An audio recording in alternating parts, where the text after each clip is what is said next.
you see this lit place, and then you see this rock, Pride Rock, I believe it's called, in the middle of it, and it's the center. It's the center. It's like the spot that's marked by a cathedral, which is an X or a cross, and you're right in the middle of that.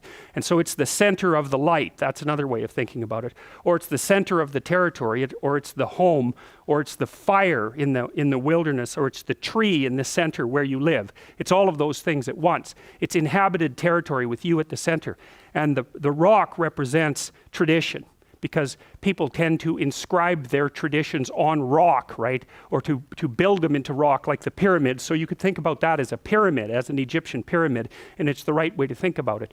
You could also think about it as a dominance hierarchy with the apex predator at the top, and that's the lion. So it makes sense that the lion would be in the light on the rock. That's a pyramid in the middle of the territory, right? That makes sense to people psychologically.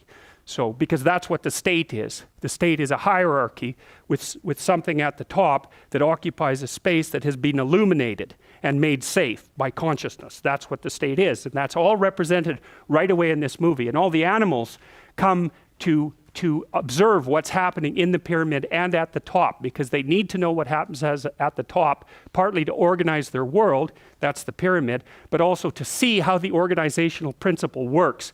And that's why they're all gathering.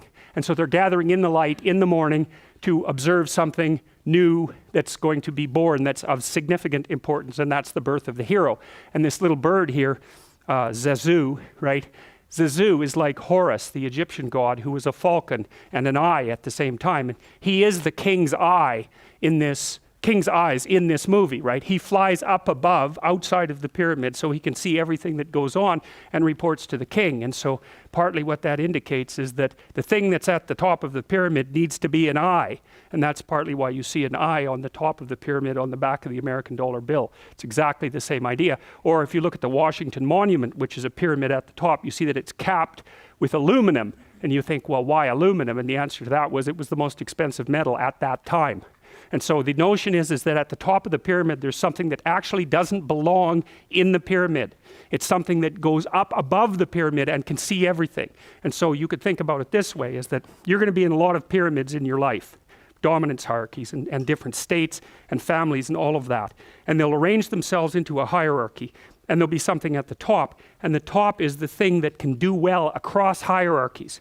So it's not stuck in any one pyramid, and it's partly associated with vision and the ability to see a long, long distance. Also to see what you don't want to see and to report that back to the king. And so the king, fundamentally, as far as you guys are concerned from a psychological perspective, that's your superego. That's the Freudian perspective. Or it might be the moral system by which you comport yourself.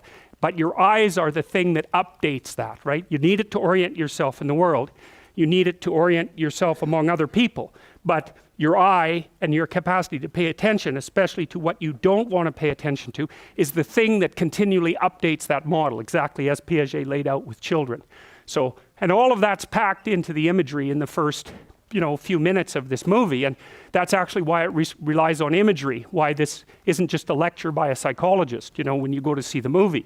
It's because the images, they say a picture is worth 1,000 words, and there's thousands of pictures in this movie, obviously, but maybe a picture is worth more words than you can actually use to describe it if the picture is profound enough. And we have many, many pictures like that. Any deeply symbolic picture is virtually inexhaustible in terms of semantically with regards to its explanation. Images are very, very dense. So anyways, the animals all gathered. Now the animals are also id representations from the Freudian perspective, and the id is the part of your psyche from the Freudian perspective that's animalistic and full of implicit drives, sexual and aggressive in particular, as far as Freud was concerned. And that's because those two drives, say unlike thirst or hunger, are much more difficult to integrate into proper social being and tend to be excluded and left unconscious. And so a lot of Freudian psychology, and I would say psychology in general, is focused on the integration of sexual impulses and aggressive impulses into the psyche. I would also add to that anxiety, because anxiety is also a major problem. Anxiety and negative emotion that's pain-like is also a major problem for people. And so the animals represent those id-like impulses that have to be organized hierarchically before you can become an integrated being in precisely the Piagetian manner, right? Because Piaget would say, well, the child comes into the world with reflexes, and maybe a more modern psychologist would also concentrate on the implicit motivations, and those have to be organized inside the child into some kind of hierarchy of unity before the child can organize him or herself into the broader unity of the state, and that's basically what's being represented here.